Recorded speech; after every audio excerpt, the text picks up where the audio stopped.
네, 이번 주에 주목받았던 업종들 자세하고 세밀한 그 전략을 세워보도록 하겠습니다. 자, 어떤 업종들이 투자자들의 관심을 많이 받았는지 그 리스트부터 확인해 보시죠. 조선부터 시작해서 로봇, 반도체, 원전, 2차 전지까지 다양합니다. 자, 먼저 조선부터 가보도록 하죠.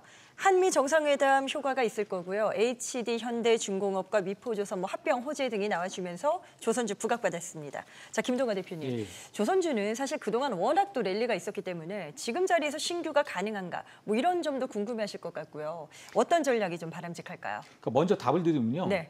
지금 현재 사실은 신규로는 현대중공업이나 현대미포조선을 매매하는 건 저는 좀 반대합니다. 반대한다. 예, 네. 경험적으로. 그러나 이제 가지고 계신 분들은 지금 현재 보면은 굉장히 좀 장기 투자를 하시면 분명히 좋다. 이제 그런 말씀을 좀 드리도록 하겠는데요. 네네. 그러니까 지금 현재 보면 현대중공업이 시가총액이 46조 원이고, 그리고 현대미포조선이 시가총액이 이제 8조 6천억인데, 이제 현대미포조선을 소멸시켜가지고 그 현대중공업이랑 합치겠다, 이런 부분들인데요. 현대중공업 같은 경우는 이제 특수원 건조라든가 MRO 쪽에 역량이 있고, 그리고 미포조선 같은 경우는 지금 남아있는 도크와 이 설비를 가지고 있습니다. 그래서 이 도크와 설비를 가지고 미국의 방산산업으로 일단은 좀 사업을 확대해가지고 성장을 시키겠다라는 이제 그런 포부로 두 개를 이제 합병을 시켰다라고 보시면 좋겠고요. 그렇기 때문에 현대중공업이 이 미함정의 MRO 라이센스랑 그다음에 이제 수상함 그리고 잠수함 등의 이 건조 역량을 갖고 있습니다. 그래서 지금 현재 보니까 현대미포조선이 한 4개 정도의 도크가 지금 있는데, 이제 거기다가 사실 이제 미국의 그 이 수상함, 잠수함을 이제 건조를 하겠다라는 이런 쪽인데, 미국은 아시다시피 이제 해외에서 건조하기가 좀 어려우니까 이제 법을 바꾼다, 이런 부분들이 나타나고 있죠. 그래서 네. 사실상 지금 알아보니까 10년간 연평균 21%의 가파른 그 상승세가 나타나고 있고, 특히나 이제 엔진이나 상선 부분에 견조한 그 성장세가 예상되고 있다. 여기서 제일 중요한 거는요. 앞에서 엔진이 성장한다고 말씀드렸죠. 근데 HD 현대 마린 엔진이 오늘 보니까 강세를 좀 많이 보여주고 있습니다. 그래서 앞에서 현대중공업이나 현대미포조선이 아닌 현대 계열의 다른 계열사를 매매를 한다면 아마도 높은 수익을 낼 수 있다는 걸 시청자분들에게 말씀을 좀 드리고 싶은 부분이니까요. 네네. 이 부분은 좀 잘 들어주시면 좋겠고, 제가 앞에서 현대중공업과 현대미포조선은 신규 매매를 하시면 조금 어렵다라는 말씀을 드린 게, 이런 종목을 우리가 보통 이제 오버행 이슈라 그래가지고 물량 자체가 오버되면서 사실 기관과 외국인들에 대한 매매가 굉장히 복잡다변하게 왔다 갔다 하다 보니까 변동성이 갑자기 커질 수가 있습니다. 그렇기 때문에 단기 매매는 좀 조심을 해야 되지만 중장기적으로 만약에 관심이 있다라고 본다면은 가지고 보는 것도 좋겠다, 그렇게 말씀을 드리도록 하겠습니다. 네, 지금 중장기적인 관심 유효하다 하셨는데 마스카 프로젝트가 최소 5년 정도의 상승 모멘텀이 있다, 이런 의견도 나오고 있더라고요. 김호영 대표께서는 어떠세요? 조선주 향방에 대한 예측 어떻게 잡으시는지 궁금한데요. 적어도 보수적으로 봐도 올해는 주도주의 지위를 계속 유지할 것이다 생각이 되는데요. 네. 사실 슈퍼사이클은 지난해부터 나온 거고 지난해부터 랠리를 펴왔습니다. 하나오션의 경우에 지난 4월에는 향후 일감이 모두 주가에 반영됐다 이러면서 고평가 논란도 나오기도 했는데요. 그러나 미 해군의 MRO 사업의 규모, 트럼프가 미 해군 함정을 현재 296척에서 381척으로 이제 앞으로 2054년까지 증가시키겠다, 이런 발언도 하기도 했는데요. 물론 트럼프 임기가 끝난 다음에는 취소될 수 있는 프로젝트지만 임기가 아직 많이 남아 있습니다. 지금 사실 마스카 프로젝트가 아직 본격적으로 가동이 안 됐어요. 그렇기 때문에 마스카 프로젝트가 가동되고 실질적으로 실적화될 수 있는지를 검증할 수 있는 건 내년입니다. 네. 그렇기 때문에 보수적으로 봐도 올해까지 이제 조선주를 주도 섹터로 볼 수 있겠고요. 만약에 마스카 프로젝트가 성공적으로 진행이 돼서 실적이 현실화가 된다. 특히 조선 기자재 업체에 좀 주목을 하실 필요가 있는데요. 네. 지금 하나오션이나 다른 조선주들은 많이 오른 상태가 맞습니다. 그래서 지금 신규 매수가 좀 접근이 부담스러우실 텐데, 오리엔탈 전공이라든지 현대힘스 이런 조선 기자재 업체들은 현재 주가가 많이 오르지 않은 상태로 지금 상승을 준비하고 있거든요. 이렇게 많이 오르지 않은 조선 기자재 업체 쪽으로는 아직도 매수 관점으로 보셔도 충분할 것 같습니다. 투자 전략적인 부분들 참고하셔서 잘 활용해 보시면 더 좋을 것 같습니다. 다음으로 가볼 주자 바로 반도체입니다. 반도체도 이슈가 많았죠. 엔비디아 실적도 있었고요. 그런데 이제 반도체주는 생각보다 힘을 좀 못 받는 그런 구조입니다, 지금. 유호성 대표님, 네. 왜일까요? 이게 너무 기대치가 높았기 때문일까요? 맞는 얘기죠. 그리고 반도체 전반적으로 1, 2분기 실적은 좋지는 않았어요. 네. 물론 좋아지기는 했습니다만. 그런데 3, 4분기 실적은 좀 다르다라는 걸 미리 먼저 말씀을 해드리도록 하겠고요. 엔비디아의 기대치가 굉장히 높았죠. 전교 1등이 있는데 뭐 영어, 수학, 과학 다 1등인데 국어만 한 90점인 거예요. 그러면 그거에 대해서 아, 얘는 그것까지 좀 잘했으면 하는 그런 욕심들이 다 있는 거잖아요. 네. 그런 욕심이 너무 컸기 때문에 엔비디아 실적이 잘 나왔음에도 불구하고 어제 같은 경우는 조정을 조금 받는 그런 모습이었습니다. 다만 3분기 실적도 긍정적이다라고 볼 수가 있을 것 같고 올해 또 8월 달에 이슈가 됐던 게 샘 올트만 AI 거품론이 있었고요. 근데 이번에 젠슨 황 대표가 데이터 센터에 계속적으로 투자를 할 거고 10년 동안 이 상황은 이루어질 것이다라고 얘기를 하고 있는 그런 모습을 보여주고 있기 때문에 네. 아마 그런 부분은 당연히 10년을 조금 더 바라보지 않을까라고 생각을 하고 있습니다. 거기에다가 또 하나 이슈가 되고 있는 건 8월 달에 엔비디아가 중국에서 벌어들이는 돈 일정 부분을 또 국가에 준다라고 얘기를 하고 있잖아요. 거기에 3분기 엔비디아의 실적이 긍정적이다라고 얘기를 하더라도 이런 비용이 나갈 가능성이 있고 중국에서도 역시 AI 자립화를 하고 있는 모습이기 때문에 이런 거는 변수다라고 생각을 하시면 될 것 같습니다. 네. 그래서 3분기에 제가 종목들을 싹 뒤져봤습니다. 실적이 과연 나오는 종목이 뭐가 있을까 확인을 다 해봤더니 심텍과 PSK, 하나마이크론, 하나머티리얼즈가 3분기부터 실적이 본격적으로 나온다라고 생각을 하시면 좋을 것 같고요. 그 외에도 반도체와 조금 연관이 떨어졌을 수도 있겠다라고 생각은 하고 있지만 미국을 보게 되면 소프트웨어 관련주들의 실적이 굉장히 잘 나왔습니다. 그러다 보니까 몽고디비라든가 크라우드 스트라이커 이런 종목들이 뭐 50%씩 올라가는 모습이 있는데 이런 쪽으로도 AI 관련해서 반도체 좀 엮어서 보신다라고 하면 아마 국내에도 이슈가 되지 않을까라고 생각을 하고 있으니까 참고해 주시면 좋을 것 같습니다. 자, 알겠습니다. 반도체에 이어서 이번에는 원전 쪽으로 넘어가 보도록 하겠습니다. 자, 앞서서 웨스팅하우스와의 불공정 계약 문제로 충격파가 있었고요. 미국 시장 진출 기대감이 높아지면서 또 회복세도 나타내고 있습니다. 자, 원전주의 추가 상승 여력이 과연 있는 것인지 강동현 대표님은 어떻게 보십니까? 상반기 상승이 워낙 컸기 때문에 뭐 시원은 갈 수 있겠지만 어쨌든 갈 거다라고 생각은 하고 있습니다. 좀 어렵게 생각할 필요 없이 그냥 단순히 계산하면 될 것 같아요. 이 트럼프 대통령은 이 2030년까지 이 대형 원전 10기 그리고 SMR 등 차세대 원전에 투자하기로 하였고요. 2050년까지는 이제 원전 발전 용량을 현재 4배 수준까지 끌어올린다라는 그런 원전 르네상스를 이제 공식 선언했습니다.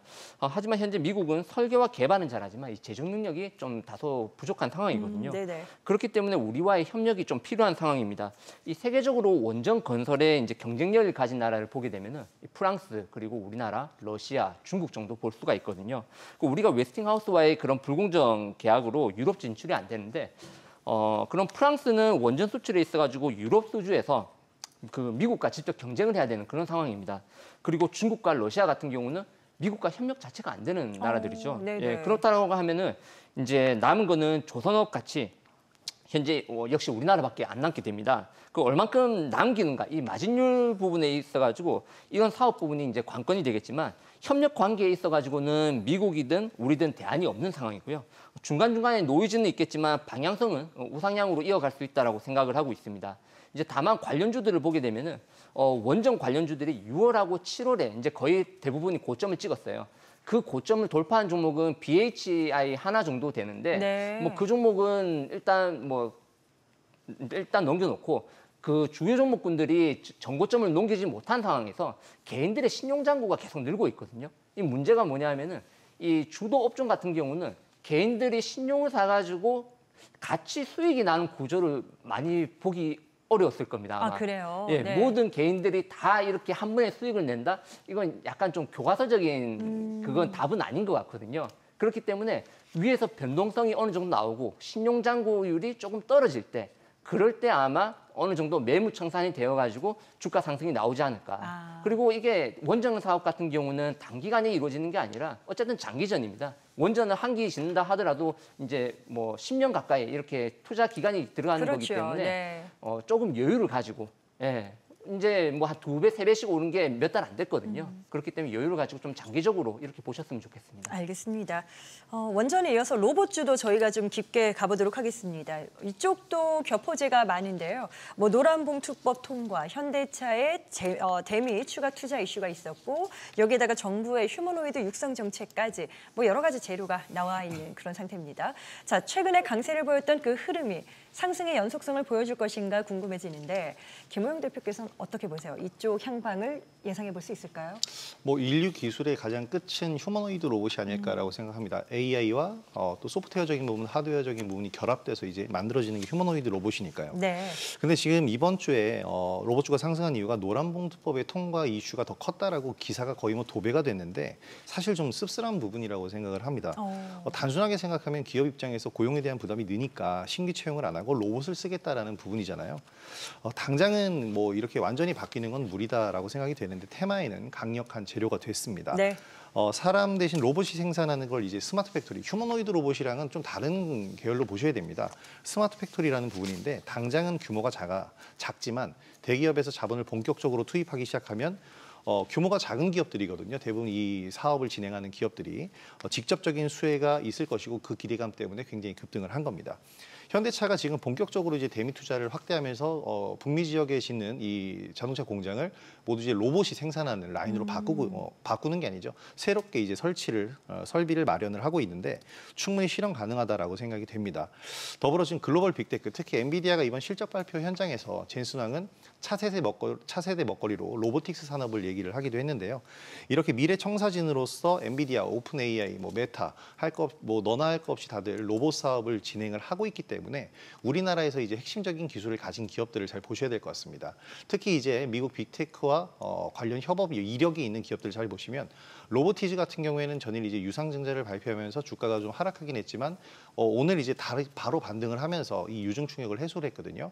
엔비디아, 오픈 AI에 휴머노이드 로봇을 공급을 하고 있고요. 네. 워닝홀딩스는 자회사 워닝 로보틱스에서 이제 로봇 손이라고 부르는데 알레그로 핸드라는 제품을 엔비디아, 메타 등등에 공급을 하고 있습니다.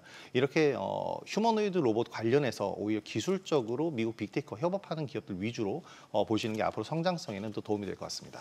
네, 다음으로 중국 관련주 또 많은 분들이 궁금해하실 것 같습니다. 한알령 해제 기대감이 작용을 하면서 사실 뭐 그동안 이슈로 많이 반응을 했었는데 특히나 엔터 쪽에서 지금 관련해서 나온 소식이 중국의 팬 콘서트 무산 소식이 나왔습니다. 아무래도 이런 부분들이 좀 부담이 됐던 것 같고요. 다음 주에는 중국의 전승절 이슈까지 자리하고 있는 상태입니다.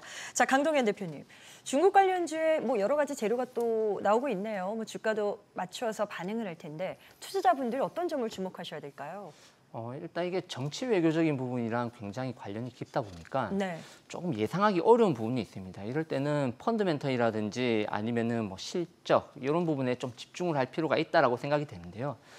일단 당장에 그 시진핑 중국 주석이 한국에 오는지 에이펙 때 이제 오는지 참석 여부하고 그리고 이제 한알령 해제가 되는 부분은 아직까지 이게 좀 불확실성이 크거든요. 그리고 이런 부분은 매년 있었던 연례 행사였습니다. 네. 한알령이 해제된다라고 해가지고 화장품 관련 종목군들이 급등이 나오고 올랐다가 그리고 네. 소리 소문 없이 또 조용해지고 이런 게 이제 항상 있어 왔었거든요. 그렇기 때문에 이거는 일단 엔터라든지 이제 뭐 화장품이라든지 중국 소비재 쪽으로 관심을 가지는 거는 좋겠지만 너무 그 재료에 집착을 해가지고 이제 거기에 이제 단기 변동성을 견디지 못해서 매도하고 이런 거는 별로 권해드리고 싶지 않고요. 네네. 약간 중장기적인 계획을 좀 세우는 게 중요하다라고 생각됩니다. 일단 실적을 먼저 확인을 해볼 필요가 있고요. 그리고 이제 엔터테인먼트 같은 경우는 이번에 뭐 중국 공연이 이제 무산되면서 약간 실망 매물이 좀 나오긴 했는데 YG 엔터테인먼트라든지 아니면 하이브 이 두 종목 같은 경우는 지금 엔터테인먼트 조정을 받을 때 상대적으로 견고한 모습을 보였거든요. 이유는 블랙핑크 같은 경우 이제 10월부터 내년 1월까지 그 월드 투어가 있습니다. 네. 거기서 이제 벌어들이는 자금이 일단 시장에서 예상하기는 4억 4천만 달러 정도 일단 예상을 하고 있거든요. 이 굉장히 큰 금액입니다. 그러네요. 그리고 이제 내년에 이제 BTS가 컴백을 또 준비를 하잖아요. 그렇다라고 하면 그런 기대감이 아마 올 하반기 정도부터 해가지고는 주가에 다시 반영이 되지 않을까. 지금 YG 네네. 엔터테인먼트 같은 경우는 신고가를 내고 이제 위에서 눌리고 있거든요. 역사적 신고가를 내고 이제 눌림이 나오고 있는데 여기서 조정 이후에 다시 방향성 전환이 나온다라고 하면은 한 번 더 크게 상승이 나올 수 있다 생각되고요. 그렇게 보면은 엔터테인먼트 업종 전체적으로 수급이 다시 개선될 가능성이 크다라고 봅니다. 네. 자, 마지막 섹터 2차 전지를 보도록 하겠습니다. 등락이 이어지고 있는데요. 리튬가 반등이라던가 금리나 기대감 등으로 인해서 이달 초에는 좀 레벨업하는 모습을 보였죠. 그 이후에는 횡보세입니다. 자, 지금 유호성 대표님, 네. 2차 전지가 많이 언급이 됐었어요. 여러 매체를 통해서도 관심을 가져볼 필요가 있다라는 멘트가 자주 등장을 했는데 전략적 수정은 필요 없을까요? 저는 오히려 이제 다음 주 정도에는 다시 매수가 좀 진행이 돼야 된다라고 네네. 생각을 하고 있는데 리튬 가격이 하락한 이유는 CATL에서 이 중단을 했다라는 거죠, 광산. 근데 그거는 중단을 했음에도 불구하고 지금 중국 전체적으로 과잉 공급이 계속적으로 일어났다라는 걸 얘기를 해드리고 싶습니다. 그래서 네. 이런 부분도 있고요. 두 번째는 분리막도 지금 공급 과잉이 많이 일어났다라고 생각을 하시면 될 것 같습니다. 그것도 역시 감산을 하려고 하고 있죠. 그러다 보니까 중국 공급 과잉 해소에 대한 얘기가 있는데 시장에서는 CATL이 언제 광산을 또 재개할지 모르겠다라고 얘기를 하는데 이거 허가가 필요하거든요. 네. 근데 정부에서는 역시 공급 과잉을 해소를 하려고 하고 있기 때문에 아마 당분간은 이런 모습은 나오지는 않을 것으로 보이고 있습니다. 또한 국내에서 첨단 전략 산업 기금을 한 100억 정도 모으려고 하고 있는 거죠. 100조죠, 100조. 100조. 네. 네. 그러면 여기에서 대한 기대감도 있다라고 보시면 될 것 같고요. 결국은 3분기부터 실적이 좋아진다라고 언급을 해드렸는데 그 종목들만 확인을 해보셔도 나쁘지는 않을 것 같습니다. PNT나 코스모 신소재, 코인테크, 나노 신소재, 그다음에 분리막 소재 1위 기업이 대한유화예요. 그런 종목들 위주로 보신다라고 한다면 그래도 지금부터 조정을 받았으니까 다시 사야 될 타이밍이다라고 보고 있습니다. 네, 이렇게 다양한 업종에 대해서 어떤 접근법이 유효할지 전문가들과 함께 짚어봤습니다. 네 분의 의견은 투자 전략 세우시는데 참고 자료로 활용하시길 바랍니다. 그리고 항상 자신의 원칙에 맞추어서 현명한 그런 투자하시길 바라겠고요. 주식에 대한 유익한 정보는 카카오 채널 필살기를 친구 추가하시면 더 많은 내용 만나보실 수 있다는 점 다시 한번 알려드립니다.